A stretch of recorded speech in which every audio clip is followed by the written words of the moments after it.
All right, guys, welcome to another episode of the Sales Manager Academy.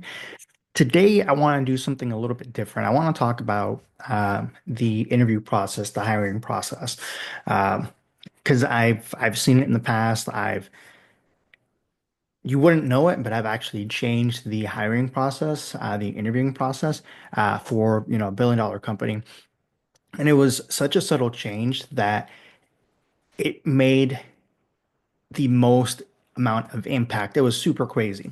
Um, And the thing is, it's not that, you know, bad hires are costing you time, money, and sanity. Uh, it's There's a strategy that you want to go through that's going to help eliminate the guesswork, and help build really powerhouse teams when it comes to your performance, when it comes to your districts, your regions. There's a process to go through that a lot of people just aren't trained on. They think that, okay, you got to trust your gut when you're doing an interview, just go with what feels right. And that's not repeatable. That's not a system. That's not a process. And that leads to very bad hires, because people don't know what to trust. They don't know what to look for. They can't teach another person. They can't tell another person, what are the standards, what are the metrics that you're looking for when you're doing an interview, when you're, interviewing somebody, um, let alone when they're going up for an interview for a promotion. It makes it very difficult to be able to go through the process. Uh, so that's kind of the talking point for today. And the method that I use, just so that we're pretty straightforward and clear on this, it's called the STAR method. So situation, task, action, result, right? That's what it stands for. And it's super easy to do. And once you understand it and you've practiced it, it's very easy to go through in an interview and not have to worry about, all right, what am I looking for? What is this individual? You have already an idea. Remember, when you're interviewing somebody, we talked about this in a couple of previous episodes. If you're doing an in-person interview, you want to hire them. You want to bring them on board to the team. You're doing the in-person interview to find reasons not to bring them on board. What are they holding back? What are they not really doing? Where would they not be a fit? So that's kind of what you're looking at. You're not trying to see if they would be a fit for the company. On paper and on the phone interview, they're already a fit. Are they going to be something that I'm looking for? Right? That's what you're really trying to get into. Um, and using this methodology can help you predict the candidate's future success by being able to ask the right questions.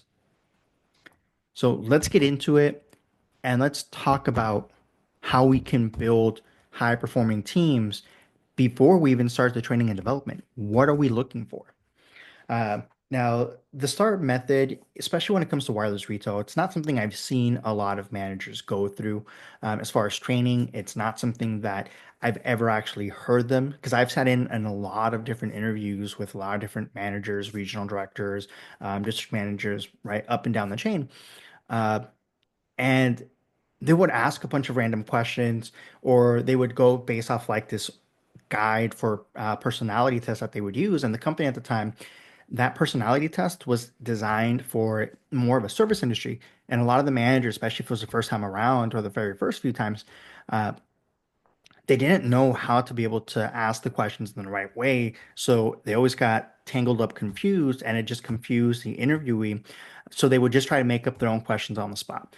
And they would do that every single freaking time. They didn't have like a set questions that they would ask for that could help them focus in on what predictors of performance would be. And when you do that, you start to separate the interviewer that's a smooth talker from a real performer, right? And the STAR method will help you do that. Uh, Once again, the STAR method stands for situation, task, action, result. When you're going through there and you're asking the questions, you're going to find out what the situation that they were in, as far as them responding, is, what the task they took that they were responsible for, what were the actions that they actually ended up doing, and what were the results of their actions. It's all encompassing because it gets you into their mindset. It gets you into their way of thinking. And it really narrows it down and it shows you, all right, this person's a team player and can get things done. This person is very individualistic.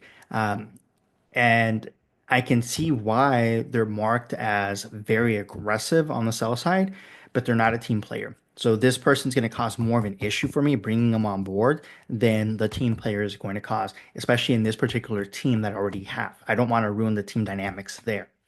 And that's where you have to look at it. You can't look at everybody just from an individual standpoint. You got to look at also what they're going to bring to the team. Because you bring in a bad hire, it's not just that performance for the individual that's affected, it's a performance from the entire team that gets affected at that point. So that's even worse for you because now you have a rotten apple in the group. And having a methodology also helps you to reduce the cost of hiring. You may not care about it from your standpoint when you're, at that district manager level, but trust me, it's something that's very looked at and it's very important for the executives, the owners of the company, the regional directors, the VPs, because they look at, it's costing us to put the ads up. It's costing us to not have these people selling, right? Because we're losing opportunity. Uh, you're talking about when you're, trying to hit the VABs for these companies, the volume adjusted bonuses, it's very important. So if you don't have the right headcount and you're below and you're not able to perform at the level you're supposed to be performing, it starts to affect everything, not just that location, but it starts affecting things up the chain. Even more so when you're running a very lean market, when you should have a little bit more room for flexibility to be able to bring in more opportunity, right? Because a lot of people think, okay, this is if I just bring in one or two more people and now they're not going to be able to perform. And never look at it from they're not going to be able to perform based on what's coming into the store. You have to look at it as how can we grow the production of these areas, of these districts, of these locations to be able to bring in more than what we thought before. That's how I was able to get locations to be at, almost double what the company standard was for what they were supposed to be achieving on a monthly basis. Because I wasn't stuck on, we're only going to focus on what's coming in the door. No, we got that, but we're also going to be doing very focused work on getting business in that would not have come into our door. And that's very important. And those are questions you can start to ask, especially when you have designated questions. You can ask something similar as to like a time when you had to bring in something that wasn't coming in normally, right? Whether it's sales, whether it was reviews, because you got to know the base question and tailor it to the resume because that's where a lot of people get hung up. Everybody's got a separate, different resume, different experience. So you're trying to ask questions based on that because you can't be very rich and just ask questions, especially if you're looking at people that have never had experience in your industry and ask them questions specific to your industry. They're not going to be able to answer it, and the answer they're going to give you is going to be super stupid. It's not going to make sense. You're going to look at that as a bad response, and it's like that person could have been very good. They just need a little bit of guidance. They needed a little bit of assistance. Had you tailored the question to their experience, you would have gotten the actual answer that they were capable of doing, their actual actions, and that could have wowed you. But because you weren't good at asking the question and tailoring the question to the interviewee, now you have a bad interview. Now you've passed up on somebody who could potentially be the next district or regional director in the company. Never know. Uh, So that makes very big. And it also helps to avoid mistakes in hiring when it comes to gut feelings. I used to know DMs that used to hire people on their gut feeling because they had, the ability to pick people out. And when you compare their hires to my hires, there's no question. I handily beat everybody when it came to hiring. I had people that lasted longer with my teams than just about anybody else in the organization because the way I would hire and then also the way I would train and develop people, but specifically what I would hire and how I would do the hiring process and then how I would do the new hire training, right? New hire training is a different topic. But it was very procedural. I had a process that I went through and it was something I was able to teach other people to do as well. But when you looked at it that way, it was like, yeah. And I remember they would have me sit in with other district managers and I would like pretty much do the interview for them because of how well I would interview. And there would be some people that they would want to bring on board. And I would explain to them I wouldn't bring them on board. At the end of the day, it's your decision. I'm telling you this, and this is my recommendation going up to the regional. I would not bring them on board because of this, this, and this. I would bring in this individual because this reason, this reason, this reason. And they would think about it and be like, you know what? That kind of makes sense. And it's like, yeah, you can't go based off your gut feeling because they're a talker. Yes, they can do well in the interview, but we're not looking for doing well in the interview. I'm looking for somebody that I can train and develop to be able to grow. I'm looking for somebody who's going to want to make an impact and make a difference.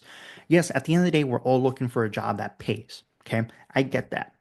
Is this a fit for you? Are you a fit for us? Are we a fit for you? We got to look at that and we got to be able to ask questions in that respect.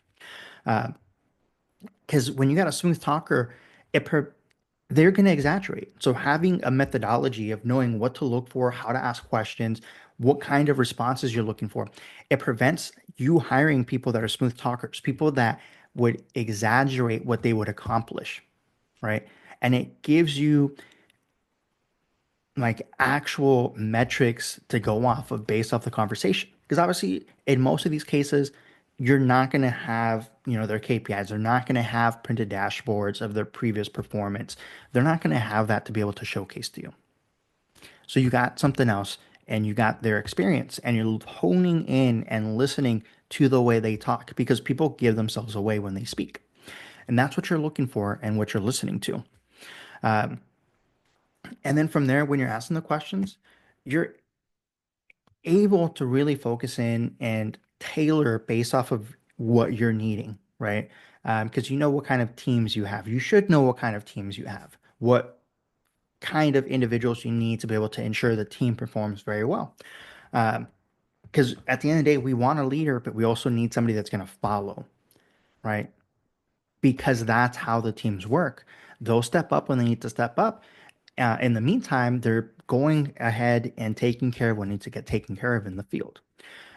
So if you want better, NPS scores, because that's what's missing from the team. If you want better KPI attach rates, you need a better hiring process to start you in the right direction. And that's what we need to focus on. Uh, so let's go ahead and jump into it. Let's talk about creating, a questionnaire or your star questions when it comes to a sales position, right? Because we're talking customer service, sales, we're talking leadership, kind of a mix of everything for a lot of these roles when it comes to sales.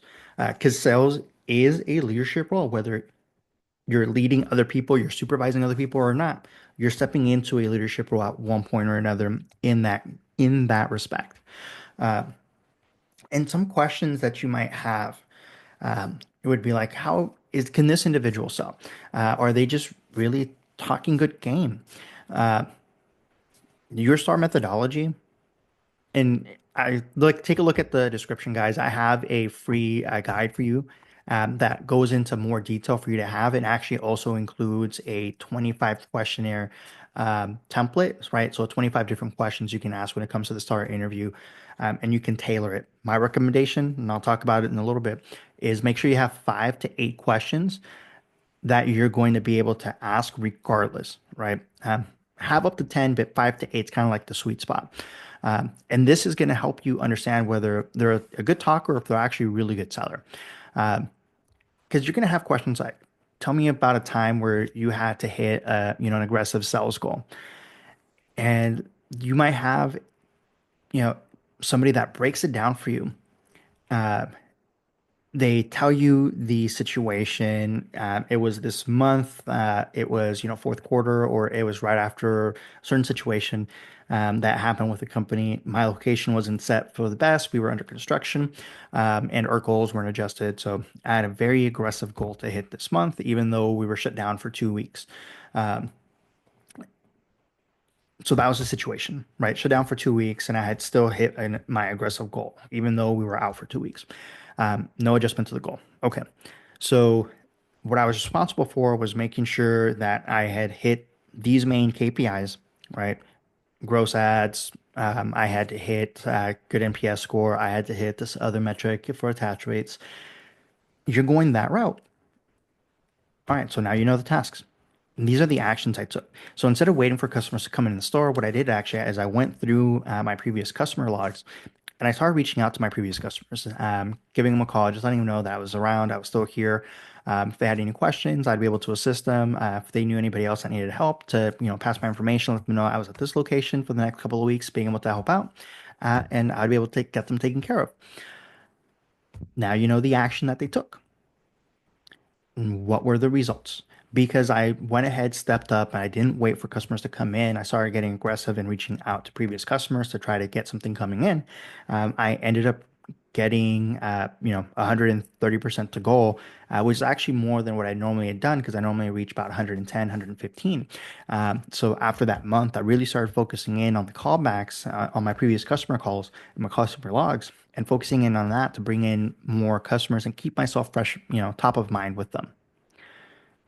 All right. So that individual just gave you a situation where they were down in the rut and they ended up taking it upon themselves to step up and get more in. Kicker for like a leader role or somebody who's got potential leadership would have been if they stepped up and said, not only did I do this for myself, but I also taught my peers, my coworkers, how to do this so that they were also hitting goal.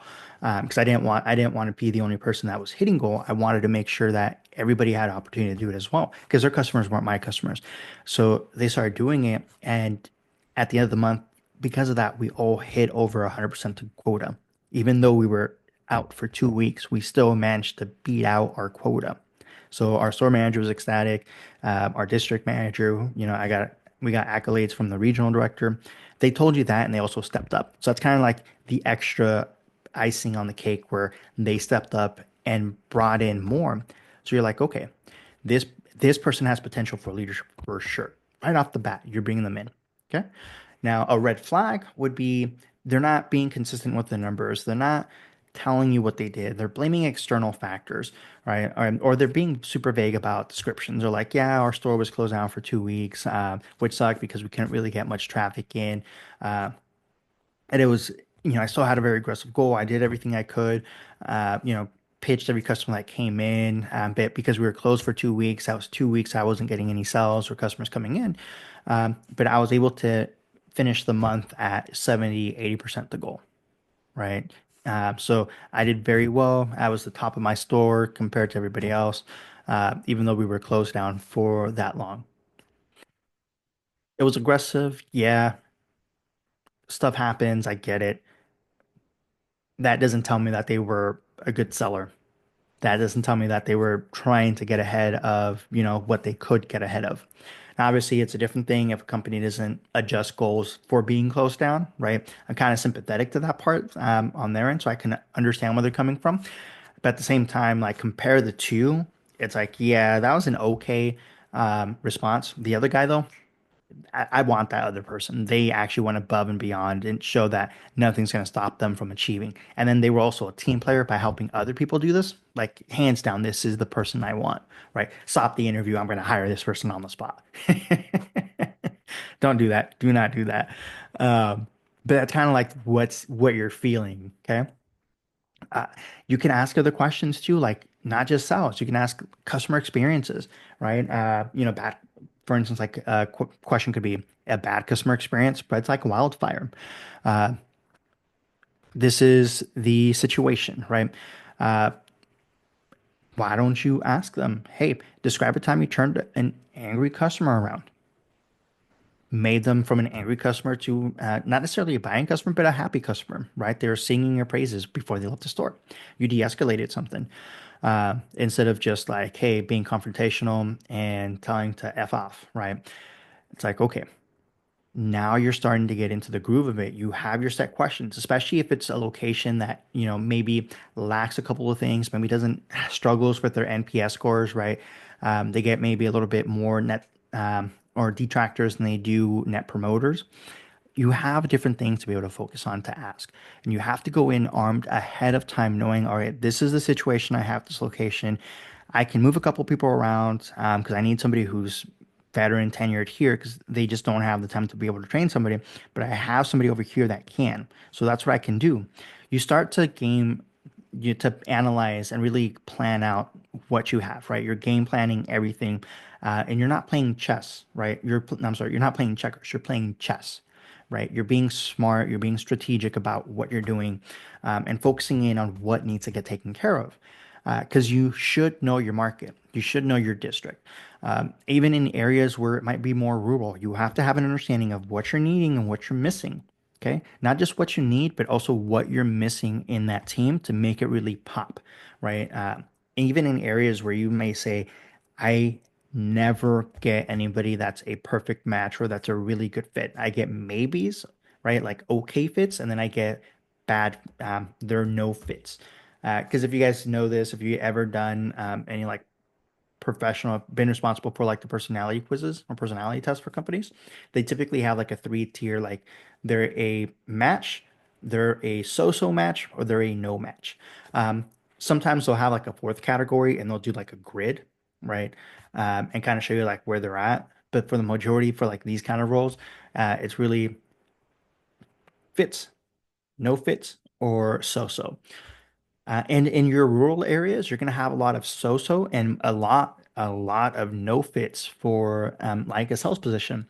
And it's not that they're not a fit; it's that they've never had a role in that. They've never had um, somebody train and develop them in that, so they don't have the full skill sets that are needed. But looking at certain results, you can take a look at it because I could always take a look and see because the way our grid was it's broken down into those three. And then it was also broken down into a quadrant. And I can tell based off the quadrant if the person really was going to be a fit, right, with just a little bit of, training and development from that location, or it was just going to be a waste of time. So I would showcase that and I would prove it and I would show it and be like, hey, I know they said it's not a fit. He interviewed well, she interviewed well. This is what they're missing. I can tell you that just by looking at the resume, but look at the personality quiz that came back. They're coachable, they're trainable. This is what we need here. They're going to be a great employee. We just got to spend a little bit of time to train and develop them. They don't have experience in this field. As long as you're able to do that, they're going to be there. Those employees have been some of the longest lasting employees I've had ever hired. Uh, a couple of them went on to be district managers. But it's just things like that to keep in mind. You would be surprised at what you can bring on board, the gems that you can find in the rough, just knowing that you do have to spend time to train and develop them. They're a diamond in the rough. It doesn't look great, but you have to know what you have. And having a system to do interviews with makes it so much easier to find those diamonds in the rough because now it's taking a stress factor out and allowing you to focus in on what is truly important and what you're needing to get things taken care of, right? So you have your questions. And if you notice, the STAR method is broken down into four categories, right? Situation, tasks, action, results. Um, and I've always told people is use a scoring system when it comes to the STAR method. You have your question, you have your categories. Write things down. Don't just try to remember everything. Write things down, write things that stood out. But most importantly, especially when you're in the room, you can't let them know that you're doing this. This is very important. They know that you're doing this, but you can't let them see you do it because psychologically it affects their performance. Okay.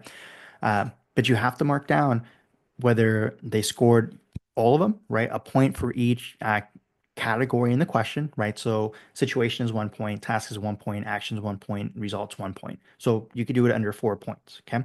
Each question results in 4 points. Did they get mostly fours? Did they get some twos, some threes, some fours? Like that allows you to be a lot more objective when it comes to your hiring, when it comes to your interviews. You're no longer having to rely on your gut. You can take a look at it and be like, man, I really like the personality, but these questions, they were just so terrible. This other person, I didn't really get a good gut feeling, but man, their responses were on point. That goes back to some people are just not really good interviewers and other people are. So you start to see it and you start at first, you're, especially if you're new to it, you're going to kind of question yourself and your interview capabilities. But it's just like anything else. Nobody's taught you, nobody's trained you in this. Now you're getting the training, now you're getting the development in this category, and it's going to go a very long way in you being able to rock it when it comes to doing interviews and having an actual system in place. right? Because now you know what to look for. Now you have a way to evaluate interviews in a systematic process. And now you can teach other people to do this. You can train your store managers to do this so that you don't have to consistently be there, especially if it's somebody that's going to be, applying to the location. All right, I got you. Let's go ahead and knock this interview out. I got it scheduled. Go ahead. If you can do it for me on this day, boom, I got you, boss. You got it. They know they're interviewing somebody for the location. You've already trained them. They've stepped in. I'll talk about this on a different episode too, on how, like, what to look for and how to look for and how to train people when it comes to interviewing. Um, but man, it is so much easier, and you start to delegate things and tasks, and you're allowing them to grow and flourish as well and become better. So they start taking on more responsibility and starting to take things off of your plate. So you start getting more time to be able to train and develop others, to work on different projects for the company, for the organization, and you start to get your freedom back. You start to actually be a true leader in the organization. So that's what you got to look at, right? And then as you get good with the questions, as you start getting better at training other people, you'll start getting better at predicting individuals that will have a long-term impact with the company and those that would be just like more of a short-term fit, right? Because I've done that before where I've hired a person knowing that they're not a good fit for this team. They're going to give them a boost. I'm going to move them out of this location soon because it's not a fit there, but they're going to be good for now, right? Because you may have a location that's opening up and you need to be able to fill, that new location up and have everybody trained up. So you got to have that mindset as well of like, okay, this is kind of like the team I'm going to be building for these new white spaces, for these new locations that are going to be opening up. I gotcha. That way you're not mixing in a bunch of people, you're not throwing in people that have never worked with each other, aren't really good dynamically with each other. Okay. So that's the most important thing. That's what you got to look into. So remember, the START interview method helps you hire better. It'll help you hire people that can be able to attain goals. And it's going to help you reduce turnover by focusing in on actions that actually produce results, on people that can be coachable, but can also lead when needed. Okay. Great hiring leads to great teams, and that leads to great business. So if you're ready to take the guesswork out of hiring, download the free guide. It's the START interview method for district managers in the wireless space.